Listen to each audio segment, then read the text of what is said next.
Hey guys, it's Bear with the Gimpy Camper. So we're on the third and last leg of our trip down to Pensacola.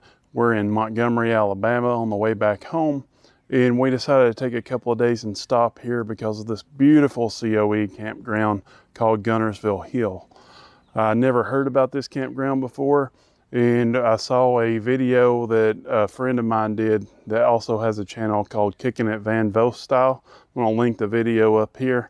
Be sure to check them out. They have some really nice adventures. Okay guys, so these are some of the best sites that I have ever seen in an RV campground. You have a ton of space, yard space, space to park. Some of these sites are the longest sites that I've ever seen, and they're all concrete and full hookups, at least on the newly renovated sites here on the Catoma loop. The other loop I did drive through, it's more rustic. It's still, there's some nice sites over there, but this place over here, this is like grade A RV park plus space, which you don't have in an RV park, right?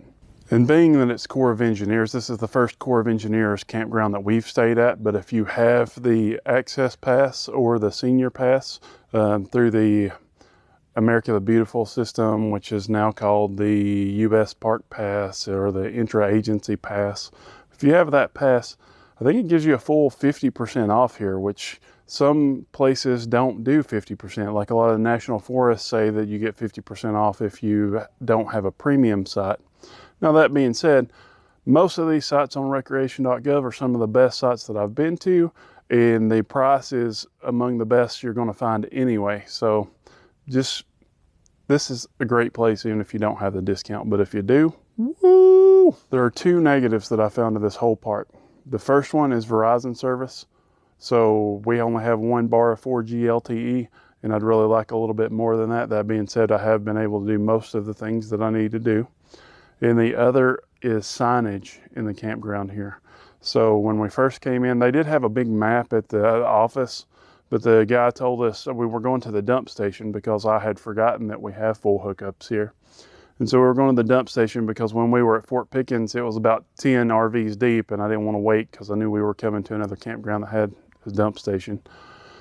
And so I got directions to the dump station, went over there, and then I realized after I got here that I didn't even have to do that. But because of that, I didn't spend so much time looking at the map that was on the main building, and we just drove straight in kind of blindly after the dump station, and there is zero signs showing you where to go as far as what loops contain what sites, because over here on this Catoma loop there are about 5 or 6 different side roads and things, and it's a pretty big loop, and there's just no direction as far as signage telling you what way to go that I saw anyway.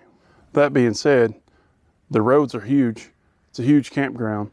You can turn around, you can drive around in circles, nothing's going to get in your way. You're not going to be in one of those situations where you go down the wrong path and you have a hard time turning around or anything like that.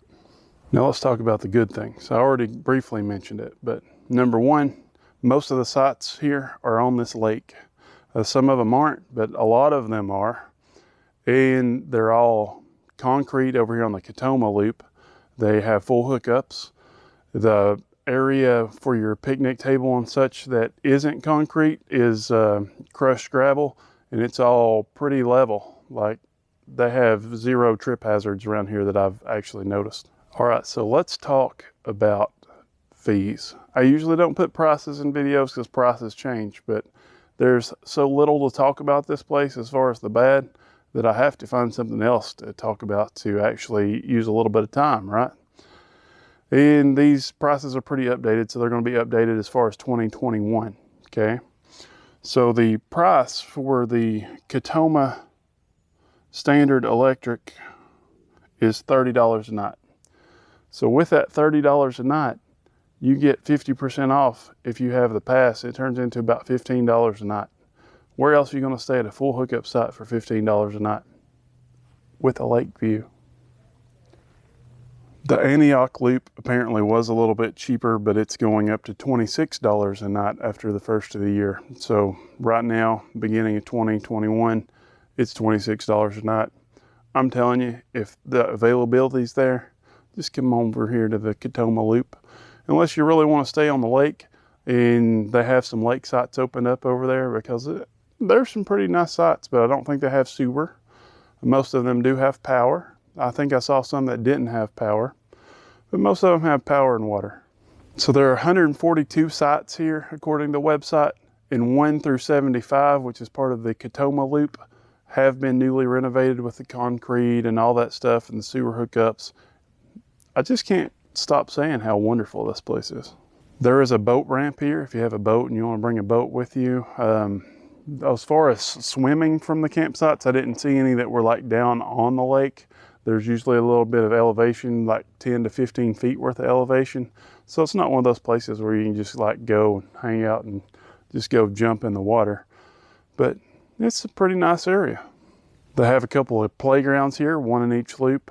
They also have, you know, some picnic tables and some pavilions and plenty of walkways that you can walk around down here along the lake, and bridges and just all kinds of stuff that you can just get out and enjoy. I will say that the bathhouses here from the outside, they look like grade A, high quality bathhouses.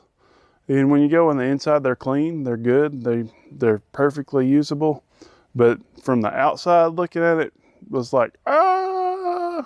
And go on the inside and it's just like plain white paint all over the whole thing with no, you know, upper level notches that you would just expect to see by looking at the outside, just because it's so beautiful. That being said, it does fulfill its purpose and it is clean. Okay, so as customary with my reviews, I'm going to give you some sites that I would prefer to stay at if I came back here.